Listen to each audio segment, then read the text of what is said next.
For so long, we've been here, we've been trying to break. Oni be ja woni hwamo, and then one chain my ba. Me how ye ya than the damn bunty, a man is left for the man.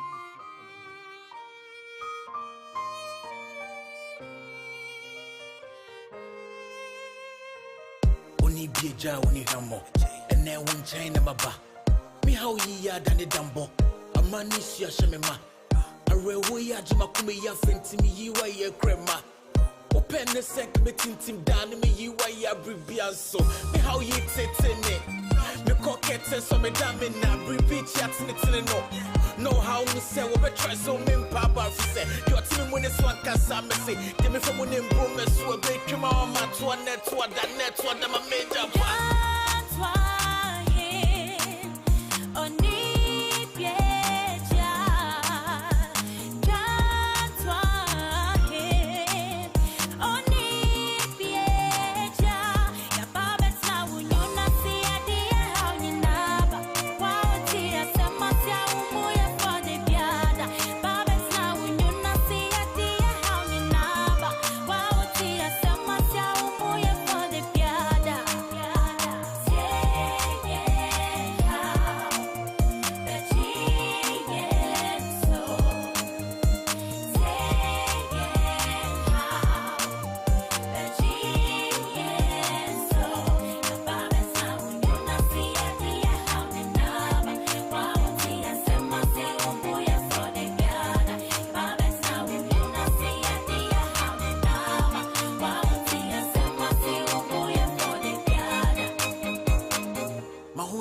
for Dawson. Your sorry 10 minutes de pee. My young co for the net town for my metan food dear Rusi. So one me chem ni manimonium, sunny me rechiche for one chain my bow pape me and not the four baby Jamie. Pape sorry and not Jimmy and near me disem. Pape me so free not Jimmy son temtem. One chain my bow, I'm your gentleman. Umuji dear no me puma. My pain in my bow pape me and me mount shop pay inside me home. One chain my bow, I'm your gentleman. Umuji dear no me puma. My pain in my bow pape me and me mount shop pay inside me home. For we fight not against the flesh, not the blood, principalities rule. Get me York's rent-a-car. I need a car in 15 minutes. Hi, I'm Jake Morris, and I travel globally. But when I'm in Ghana, York's Rent-A-Car is my reliable choice for safety and comfort on the road. York's Rent-A-Car provides comprehensive logistics services to mainly blue-chip companies as well as individual clients. At a time we needed a car rental service, and York's fitted in very well per our standards. Their services is top-notch. Drivers are on time. It was beautiful to see them behind the wheels. And anytime they pick up a guest, the guests were very, very happy.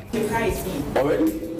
Excellent. York's Rent-A-Car provides services and expertise that include meet and greet services at the airport, car rental, driver personal outsourcing, and vehicle detailing. What's the problem? Izio, I told you, York's Rent-A-Car delivers world-class service to its customers, having their highest safety and comfort in mind. So watch you. Two of us are open for him. York's Rent-A-Car runs 24/7 operations where customers can make car reservations and inquiries of our services online and also call our hotline. For so long, we've been here, we've been trying to. Hi there, and welcome to another exciting edition of the Springboard Hangout. The Springboard Hangout, as you know, is your fun-educative program that makes us have fun and learn things that are very, very important to us. My name is Comfort Okran. We are continuing our series on personal branding. And in this series, we look at different things. Today, we are focusing on public speaking as a professional asset. If you remember, last week we started with communications. We looked at what communications is, and we also looked at the importance of communication, and most importantly, how communication, effective communication that is, makes you stand out and makes people come to your side of the table. We were privileged last week to, wrangle another appearance from Jeremiah Buabeng. And so today, Jeremiah Buabeng, the CEO of Buabeng Communications, has joined me for part 2 of our discussion, and we are focusing on public speaking as a professional asset. Jeremiah, welcome to the Springboard Hangout. Thank you, Comfort. It's good to be back again. It is good to be back again. It is good to have you in the studio again. And honestly, this is one thing that I'm always fascinated about, the concept or the idea that you have the opportunity to speak to people in a public space. Therefore, let's ask, and again, we start from the beginnings. What is public speaking? So, how different is that from communication? Well, so public speaking is an aspect of communication. So communication is a broader domain, and there are so many types of communication. Even when it comes to verbal communication, public speaking is a type of verbal communication, because there can also be communication that is verbal, but it's just one-on-one. You're speaking, and we're having a one-on-one conversation. So public speaking is an aspect of communication.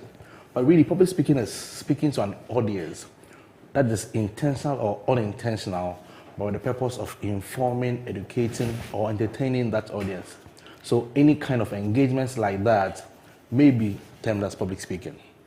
Fantastic. So then, is public speaking for a select few or any human being? I mean, technically I know the young ones, but any human being can be a public speaker. I think that public speaking is a survival skill. It's a survival skill. For life. Okay. Just like somebody has to learn how to drive a vehicle or ride a bike or be able to have an escape, learn how to manage a machine to escape from harm.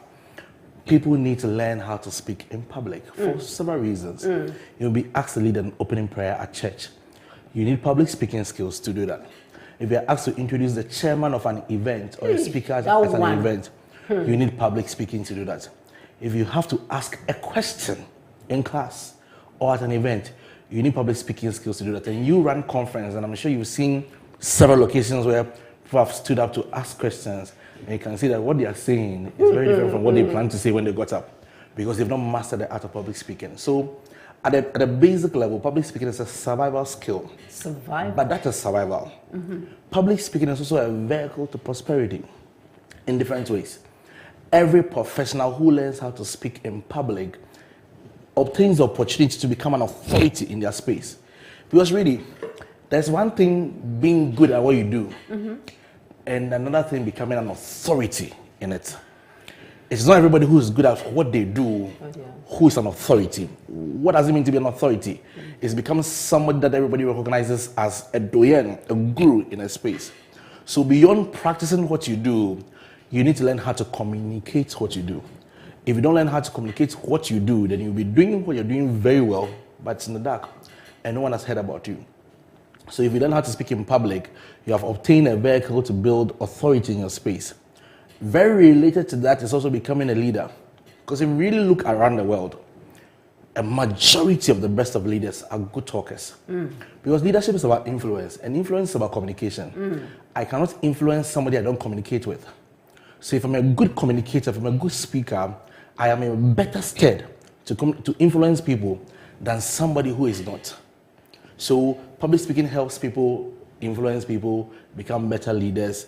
And then, of course, it's also a source of income. If you can learn how to speak well, you can make money from it, either as a poet, an MC, a preacher, a motivational speaker, or any kind of speaker. So everybody must learn how to speak in public. Hey, but are you aware? Do you know? Has it occurred to you the fact that sometimes people get up to talk, and as they say, they simply disappear? I am. So, truthfully, there are a kind of people who are born with the ability to speak in public. How? It's a natural ability, it's a gift, it's a talent. But even for those people, they still have to learn to harness the ability. I think I'm a born speaker, But many people don't even know that I have an issue with stammering. I stammer. Seriously? Yes, there are words I can't pronounce. Really? Yes. So my wife is Enam. Sometimes if I have to call her, I struggle with eh. So I call her baby. That's all. And I call her baby in the office, and people, I mean, you may think it's very informal. Please, it's just Enam that I cannot say. Okay, So there are certain issues there. Exactly. So there are certain words or vowels that in certain instances I will struggle to pronounce. And I used to speak extremely fast. Those who knew me in high school where I began public speaking used to know me as a very fast speaker. Now when they watch me on TV or hear me on radio or hear me speak at a conference, they say, wow. So I had a gift, but there were lots of rough edges that I had to cut away, that I had to train to master. So that's even for those who have it as a natural ability.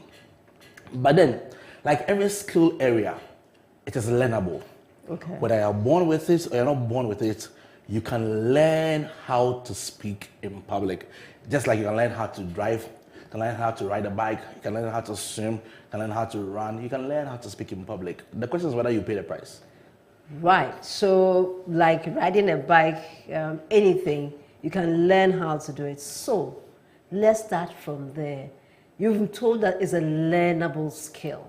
How do we learn this skill that gives us access, that gives us the opportunity to be known as a guru, that gives us the opportunity to impact or to have influence in the marketplace? How do we learn this? Are there any keys that we should? I am of the view that in every skill area, there's a body of knowledge that undergirds that area. Whether it is shooting a gun, whether it is flying a plane, all of these things are skill areas, they are practical areas. But there's a theory that undergirds it. There's a body of knowledge that undergirds it.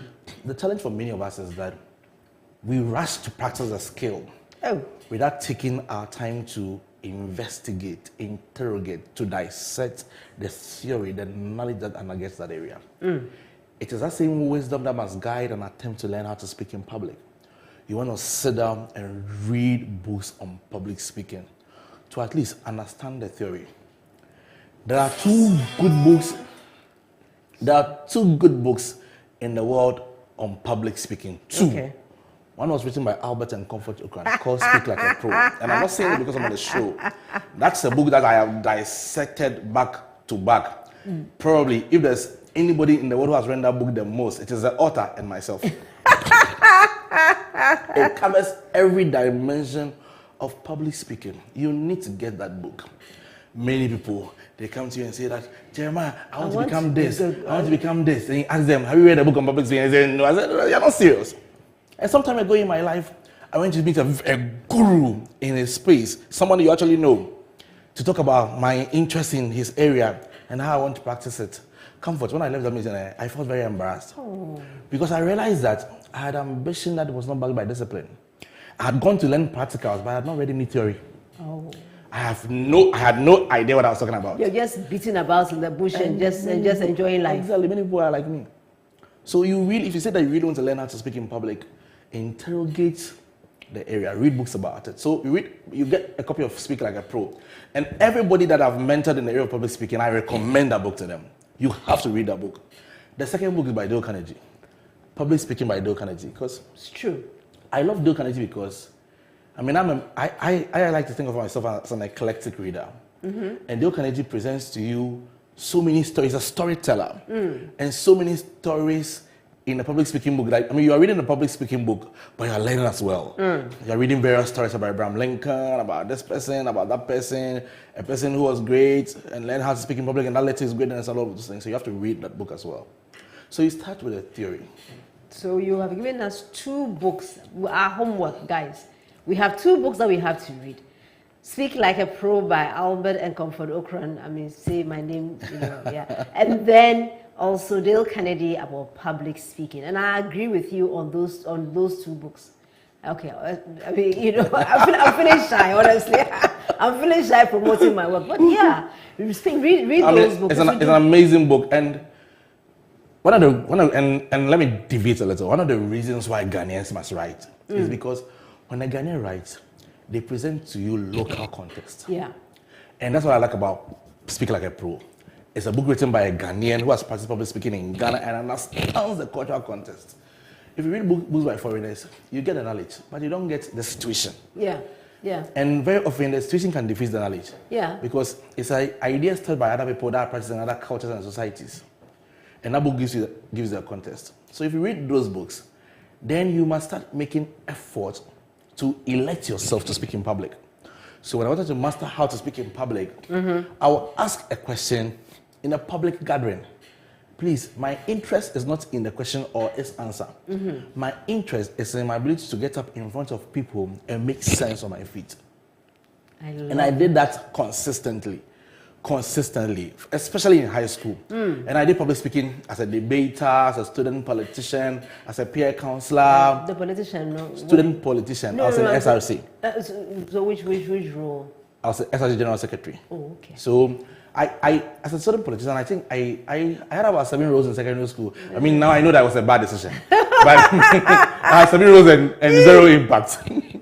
But all of those opportunities taught me how to speak. And that's one of the things I'm grateful for Accra Academy for giving to me. I mean, if you ask me, I've been to school, I've done a degree, done a HND, done a master's, but the best level of my education was secondary school. Fantastic. It was a good platform for me to learn, to develop myself, learn how to speak in public. So you elect yourself, get opportunities to practice, ask a question, volunteer to lead an opening prayer, MC a program, introduce a chairman. Then you build small pockets of confidence. Then eventually, if you can stand up and introduce a chairperson for 5 minutes and do it effectively, then you can expand that 5 minutes into 50 minutes of consistent confidence and all of that. So when you do those small things, then the next thing you have to do is content. Okay. This is my belief. People pay to listen to people. True. Not just money. True. They pay Time. by opportunity cost. Yeah. What they did not do by being there. The amount of money they spent either by in transit coming in or to the event. So as a speaker, if you have a microphone, you have a duty to deliver good content. Duty to deliver. You have a duty. You have to ensure that those who have paid the price of their time, their effort, their money to listen to you benefit from you. And I think that's the respect that the speaker must pay to his or her audience. Yeah. Invest in your content. Yeah. When I started public speaking, I mean, I was nobody. I was a young man with an ambition. So I said that I don't have money. I hadn't built a career. And I didn't have academic credentials. So at least when it comes to my content there, I must master it. So you invest in processes or activities that helps you build your content. If you're going to be a good speaker, it's a direct relationship with being a good reader. Becoming a sponge for knowledge. Reading about the world. Sponge for knowledge. Reading different kinds of things. Because the more you know, the more useful you become to your audience. And the more you know, the more creative you become on the platform. So I can pick a story from, one of my presentations, I began with the story of the Titanic. Most people know the Titanic as a movie. Most people don't know the real story. Yeah. But I started with Titanic because I've read the story. And studied it. Exactly. And you understand the key issues that went on for that thing to go down. People don't remember facts as much as they remember stories. I mean, one of my stories that I use often to talk about functional placement, being placed in the area of your gifting, is a story I read in secondary school. In secondary school, I read from the World Book Encyclopedia about William Howard Taft, who was a former president of America. But he was really a lawyer who became a judge. And he was a judge because he took his time to make decisions. He could look at things from different angles. Then unfortunately, he became president. And those strengths became weakness in politics. True, because he couldn't then make quick decisions. Be very spontaneous. And he didn't do very well in the presidency. And then Theodore Roosevelt took over. I read that story in secondary school from 2 or 3.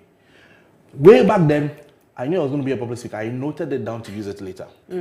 So if you don't become a sponge for knowledge, you don't become a voracious reader, you don't have content to share. So if you're going to be good at public speaking, you must read stuff, pay attention. As a matter of reading, even watching movies. Yeah.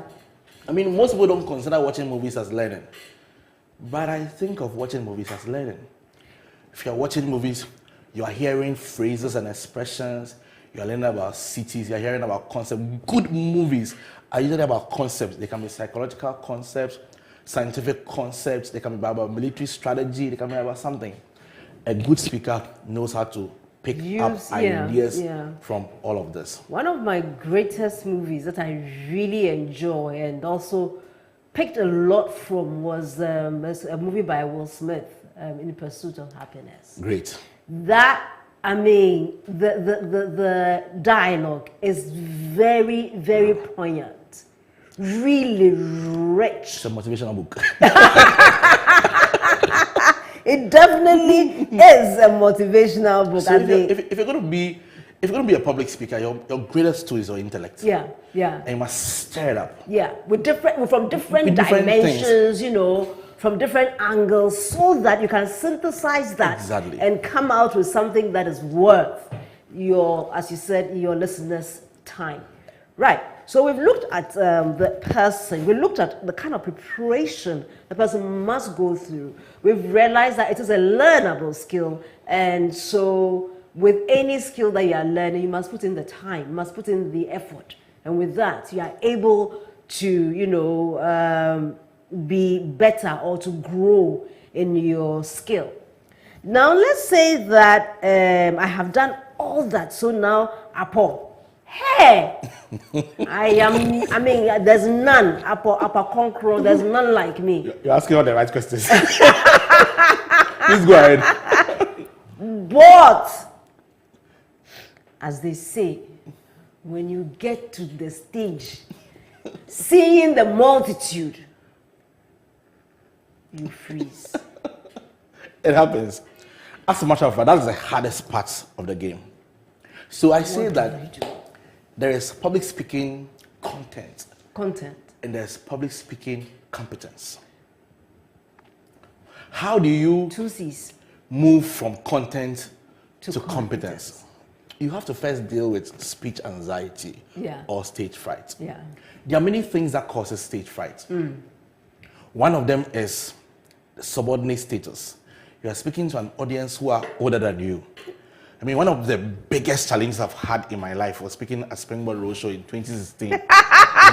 Tell me more. In front of Albert and Comfortogram. Tell me more. I mean, at that time, I was no novice to the game. I'd done it for a while. Exactly. But I was speaking in front of my mentor.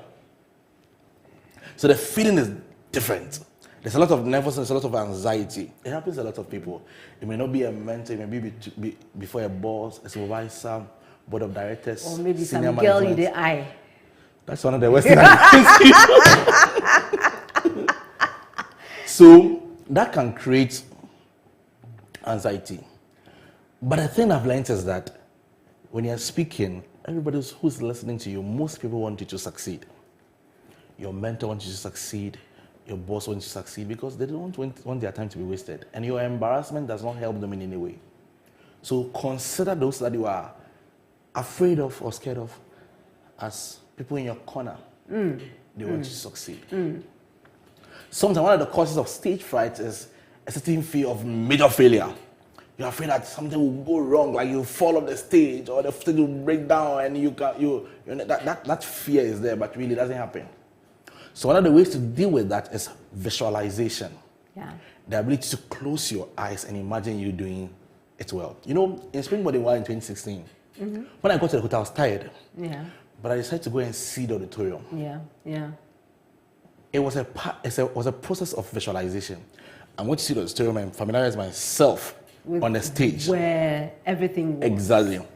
So it helps reduce anxiety. So I don't get to the stage, the conference room, and that's my first time experiencing it.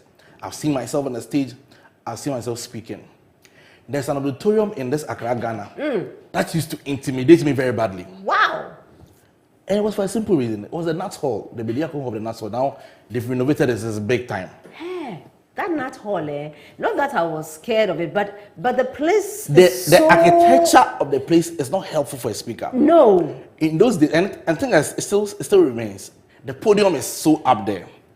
And then the microphone, it's not a cordless microphone at the time. No. It's just wire microphone. And I'm the kind of speaker who gains energy by moving around. So when I go and speak on that stage, it affects me. But I decided to conquer that stage. So what did you do? So I imagine myself speaking, standing in one position, inspiring the audience. I've spoken there twice already, and it didn't go very well. Uncle, you. One was my own event, the very first edition of Accra Youth Summit. Oh, wow. And 2, I was speaking for Albert Kusi. Oh, okay. So I said, I'll deal with this stage. One touch. The third time I'd been invited as a guest speaker for a graduation ceremony of a school. And the guest of honor was Gifty Auntie. Yeah. So I was sharing the stage with Gifty Auntie. Oh. So I visualized myself standing behind the podium with the cord microphone in one place, inspiring the people. I didn't even know that Gifty Auntie has never forgotten that. Very recently, he mentioned, I said, but you remember? I didn't know that she remembered I was the speaker that day. The little things that we do that leaves good impressions in the minds of those that we think they are, our mentors and so on. And the key was visualization. Visualization. I use my mind. Very related to visualization is affirmation. Affirmation. It's one of the things I've practiced in my life. There was a time in my life that I used to introduce myself as what I was trying to become. Because somehow the affirmation has gotten into my head so much. Okay, you caused threat. So you keep saying things yourself, encouraging yourself. I'll give a good presentation. I'll do well. I'll inspire the audience. I'll wow everybody. They will clap for me. This will be great. You keep saying it until you believe it. So you have to do the work, the action exactly that will get you to that exactly expected outcome. So that dovetails exactly into doing the work. So after working on the psychological part of the thing, you have to do the work. Repetition is a matter of mastery. Yeah. If you're going to master how to speak in public, you have to rehearse. You have to practice. So sometimes the problem with a lot of people is that they spend so much time, they delay in preparing the speech. So they prepare the speech last minute. They have what is called the avoider syndrome or saboteur. Exactly. So the day in preparing the presentation, so when they finish writing the speech, now they've not practiced it. Okay. But the practice is more important than even the content. Because if you become a masterful speaker, you can even forget your content and still handle yourself well. So then in that case, should we always write down our speech? Or is it better to summarize and then take your key points and do your speech? Why am I saying this? I once did a course in storytelling, and we had this beautiful gentleman who actually writes down every single word. That his process is that he'll first write it down. After writing it down, then he goes through it with a pen and puts in, or as he goes through it as he is delivering the speech. So he puts in the pauses, puts in the places that he has to, elevate his voice, places where he has to lower his voice, and goes through with it about 3 or 4 times before he stands there and I'm saying pretend in this case, pretends that he is giving a extempore speech.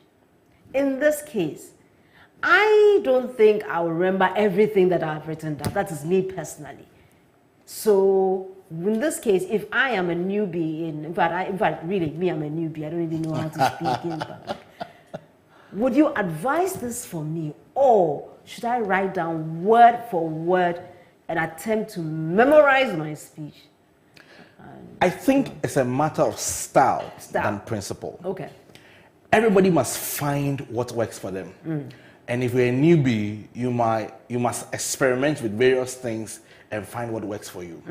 What works for me is exactly what you described, that the gentleman does. I write everything down. Wow. I write when I want you to laugh. I write it down. I write when I want you to clap. In my presentation, I can almost predict where the audience will clap for me. I prepared. Everything is choreographed.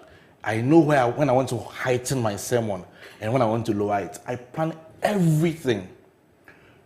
But it's not always like that. So it depends on the topic, the audience, the occasion.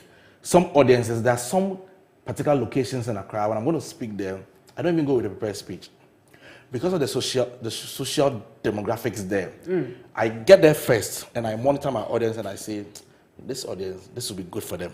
Let me handle it. Even when my host gives me a topic, I still have to try and find a way of packaging it for the audience, because you can be given an MBA topic for a group of young people. And you have to make them enjoy the presentation. Please, for those who organize programs, we beg you, with the mercies of God, don't give us MBA topics to prepare for. And you know, the etymology of the present day age in social media utilization, the benefits that. There are times I've been invited to speak to a group of people on entrepreneurship, and nobody in the group wants to become an entrepreneur. So why? So that brings me to the importance of a speaker learning how to think on their feet. You have to master the art of public speaking so well that you can switch a topic because your dynamics have changed. Yeah. So you've prepared a presentation assuming that those who come to listen to you are adults. You go and they are young people, they are teenagers. Yeah. What do you do? Yeah. You've prepared a presentation for 60 minutes. Based on things that happen at the event, you have to speak for 15 minutes. What do you do? 5. For 5. What do you do? You have prepared a presentation to speak on purpose. There are 5 speakers. You are the 4th speaker. First speaker, purpose. Second speaker, purpose. Third speaker, purpose. If you speak on purpose, it will make a mark. What do you do? But all of those things are different levels of mastery. So you have to climb the level of mastery repeatedly. If you are somebody who's aiming at doing public speaking as a profession, then you have a lot of work to do. You have a lot. There's a lot of work. A lot of work that you have to do, especially in terms of getting as much opportunity to speak to practice. The challenge is that many people are trying to look for big. They want to speak of Springboard, but they have not spoken to their church group before. But one of the most intimidating platforms we can ever speak on is Springboard. Oh, come on. So you have to start cultivating your gifts in low places. Somebody decides to become a public speaker, then they give you a call. I want to come and speak on the Accra Youth Summit. Hey, my brother. So you have to find a way of cultivating your gift in low places. When I started, I used to speak to a group of 2. Today, one of the people who is doing that 2 seminar, he was in my office today. Yeah. 2, 3, 4, 5. But all of those things were practice periods. It reminds me so much of the story of David in the backside of the desert, where he was, practicing, singing psalms to the sheep, practicing his skills at, throwing the catapult at different objects. And when the bear came, he got a good grip on, did the stuff, the lion. Nobody knew. In fact, there was nobody to talk to except the sheep. The sheep said, "Meh, thank you so much, boss, for saving us from the..." But that's basically it. Until he got the opportunity to come to the limelight. But because he had done the backside practice, when he came to the fore, he was able to do that very well. So the good thing is we have people on social media who are so happy with what we're talking about. And Dina Nash from Tantra Hill says that, how do I know what topics are going to be of great interest to my audience? Good. So one of the things that a public speaker must do is audience analysis. Audience analysis. You have to be able to predict who your audience will be. Are they men or women? Are they teenagers, young adults, or adults? What level of education do they have? Which location is it? If I'm speaking in Sawam, my approach and style will be different from speaking in East Legon, because different economic groups live in these 2 areas. Yeah. If I'm speaking in Kaswa, my approach will be different. So you have to be able to predict who your audience are. Typical audience. And then ask yourself questions about what are their needs? What do they need? What are their desires? Yeah. What are their interests? Yeah. What are their aspirations? Yeah. If you're able to do this work well, and this is like marketing, if you're able to do this work well, then you'll be able to settle on a topic that suits them. Being able to do it well comes with time. Comes with time. Fantastic. Right. Kofi Clement from Takrady says that indeed Speak Like a Pro has influenced my public speaking skills. I am a marketing professional and interface with many clients. Thank you, Kofi. I mean, I really, really appreciate your testimony. Right, so let's go to the next one. Beauty from Tamale says that content is the currency then. And yes, indeed, it is the currency. Because if you go there and you speak all the lafa in the world, and there's absolutely nothing substantial in which you speak, I must say that you will not live long or last long as a public speaker. Can you imagine somebody comes to your office and says that I'm coming to present my camera to you, that the camera that we are using presently, and the person doesn't even know how to open the aperture, but nothing. No content. I mean, to tell you what the camera can do for you, really, nothing. So, Beauty, thank you very much. And then Eben from Dansoman says that I used to shy away from speaking opportunities during the early years of my career. I still feel uncomfortable whenever opportunities present themselves. As a result, I fear I might not maximize my potential. What should I do? And this is from Eben in Dansoman. So fear is a motivation. Being afraid of not being able to maximize your potential is a good thing. Yeah. So let that fear drive you. Start by buying the books and read the books. Go online and watch videos and start practicing. Public speaking looks very common, but it's very difficult and yet it's very learnable. So if you know your problem, it's half solved. Just start by taking small actions repeatedly, over and over. And it will surprise you that if you do this seriously, between now and the next 3 years, there will be a remarkable difference between where you are now and where you will be. The Eben of today and the Eben of tomorrow. Right. So Josh from Labadi says that I'm getting it now. But please, what is more important? Content or delivery? Content is very important. I think it's very, very important. But in the area of public speaking, how the content is delivered makes all the difference. You can have a really great speech about how to build $1 million company. Fantastic. Well written. All the information, the apple seasoned with spices. With quotations and stories. And all of those amazing things.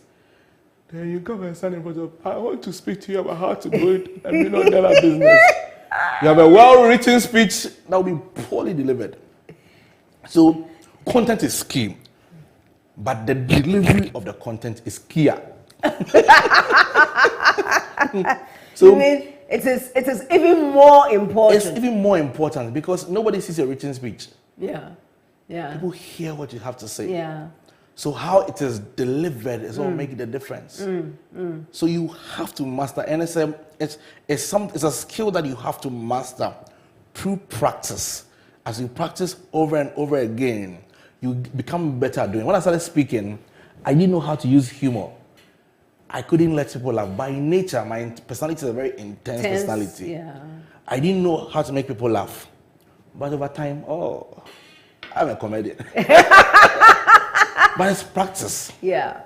When you practice over and over again, and you see, there's a relation between confidence and humor. Yeah.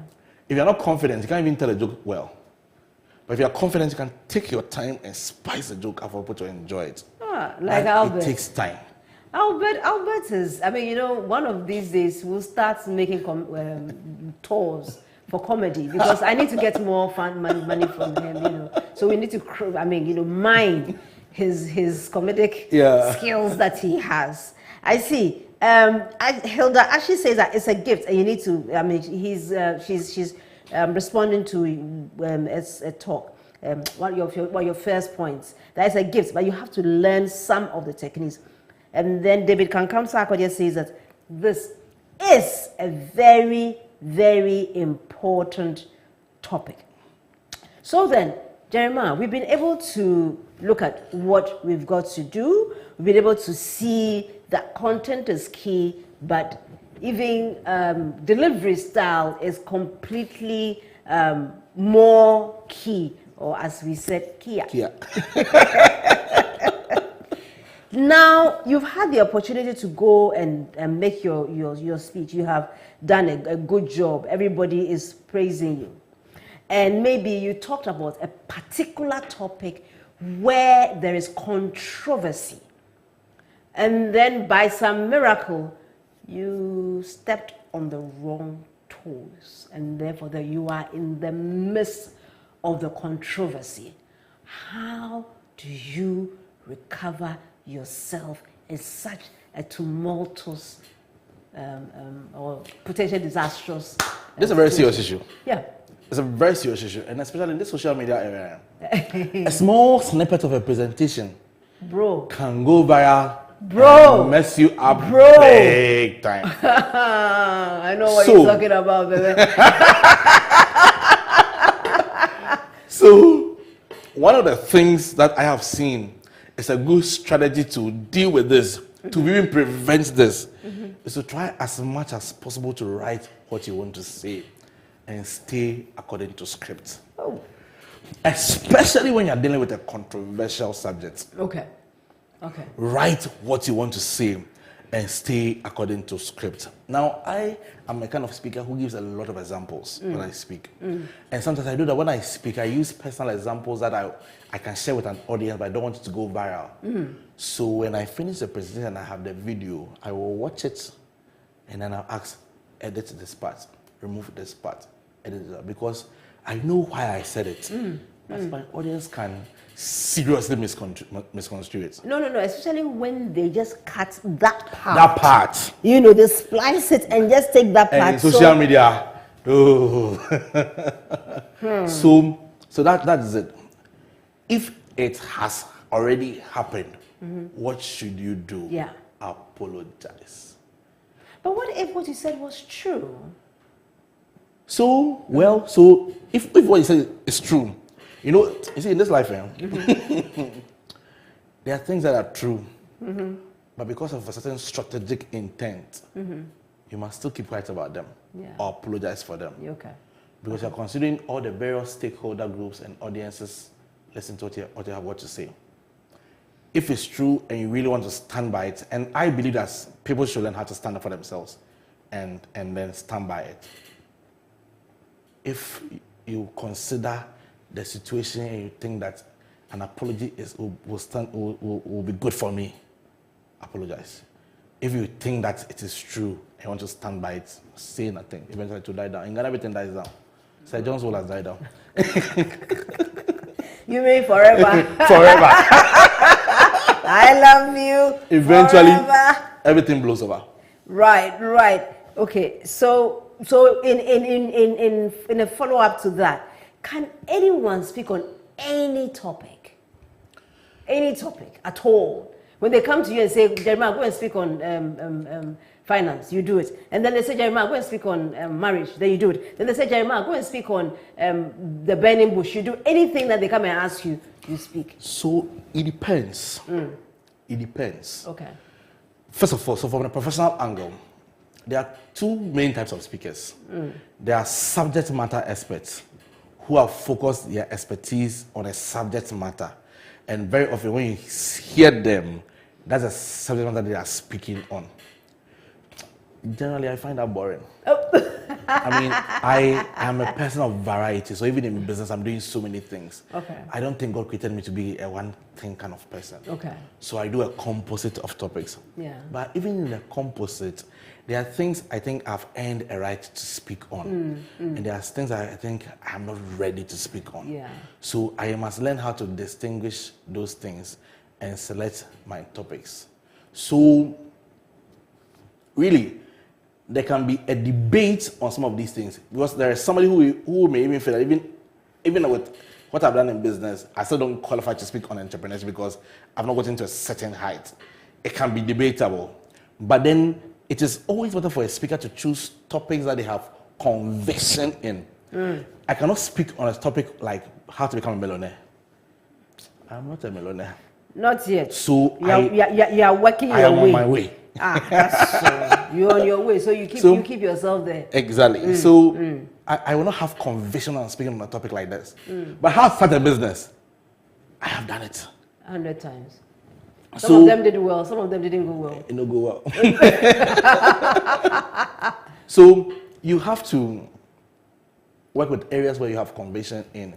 Usually when you are starting, so I mean, this discussion is sounding like everybody's a professional speaker, but usually when you are starting, you have to pretend a little and copy and paste. Copy and paste. When I started speaking, let me give you a pause. So one of the books I used to copy is 10 Commandments of Success. Albert and Kobo's first book. Our first baby. So whether you're a speaker or a preacher, you start your journey by doing copy and paste. You copy and paste people's stuff, then over time, you start developing your own original ideas, your own original thoughts. But that happens with experience and learning.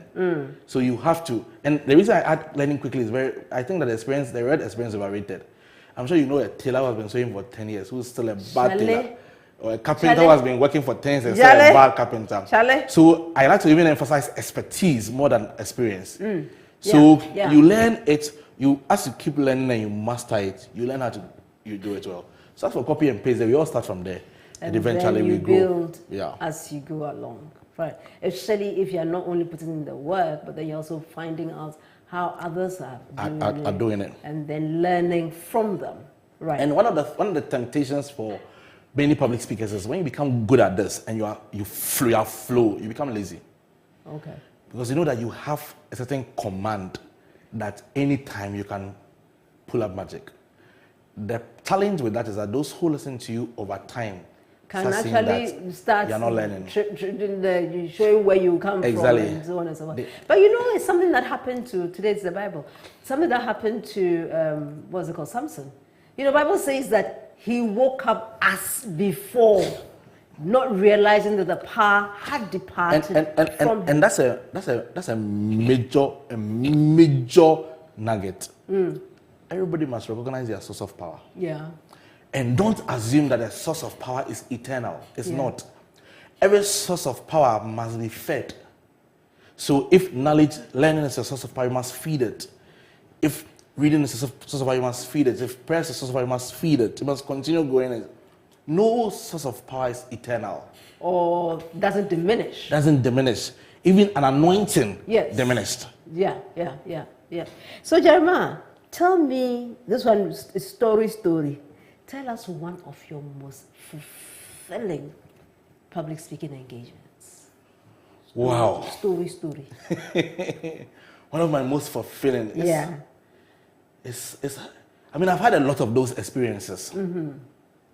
One of them will be at the TEDx Accra Masterclass. Okay. That was in 16 or 17? I think thereabouts. Because in the masterclass, I shared the stage with many big names. KSM, Abeko Santana, Nia De Klerk, Anas Arimia, Anas. Did you see his face? No, he came with his beats. I mean, so it was quite intimidating.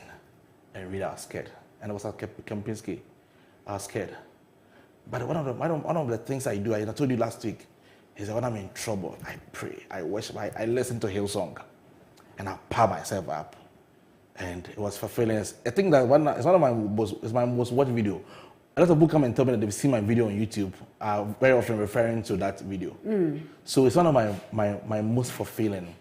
But there are other places too that I've spoken. So recently I was in Togo, and I think God sent me to Togo. It was fulfilling. I felt like I was in the right place at the right time. So there are so many different incidents make different things more fulfilling. Okay, so this one, a quick one before you say, what if you are speaking and something goes wrong on stage? It does all the time.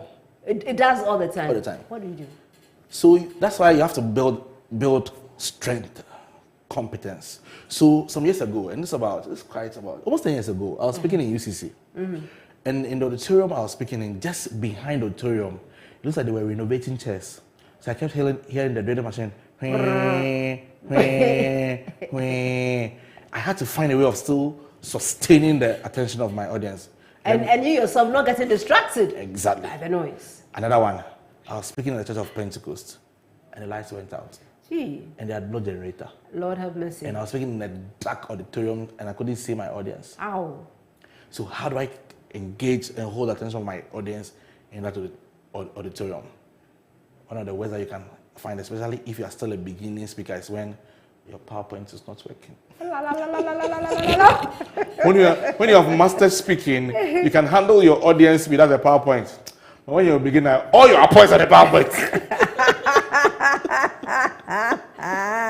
So, guys, if you are speaking, and honestly, I mean, this is what, if you are speaking and an issue comes up, the most important thing is for you to remain calm in those circumstances.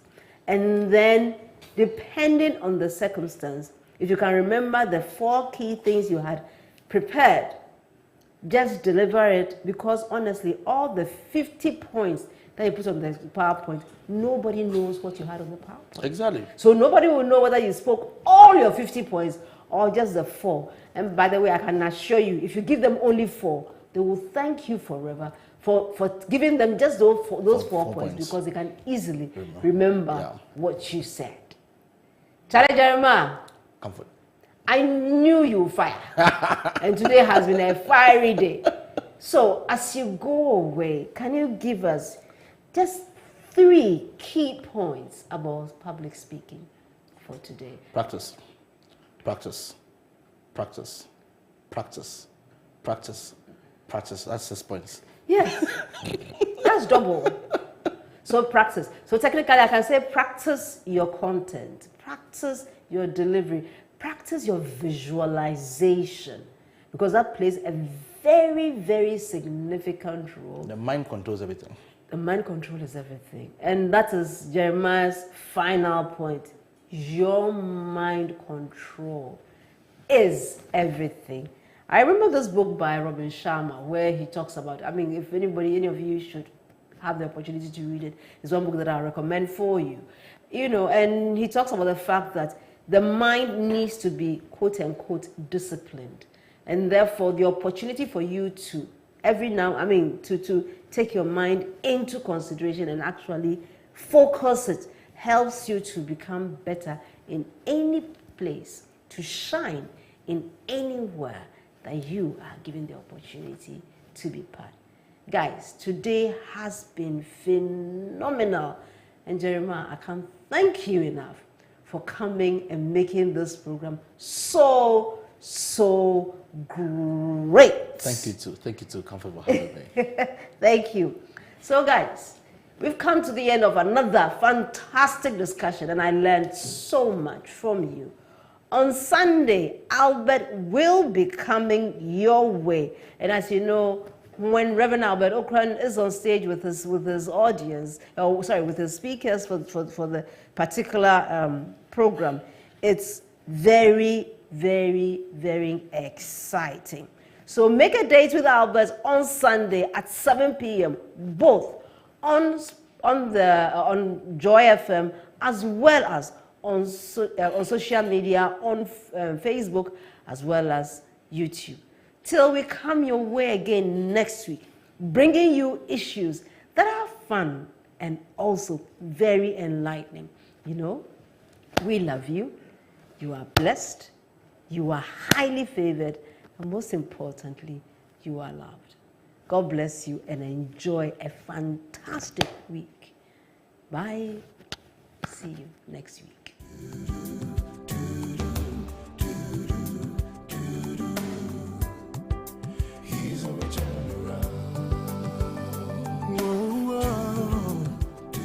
Turn around. Turning point. Yeah. He's a turn around. For so long, we've been here. We've been trying to break free. Chains that hurt us in our minds. But no more. This is a turning point. Searching the light.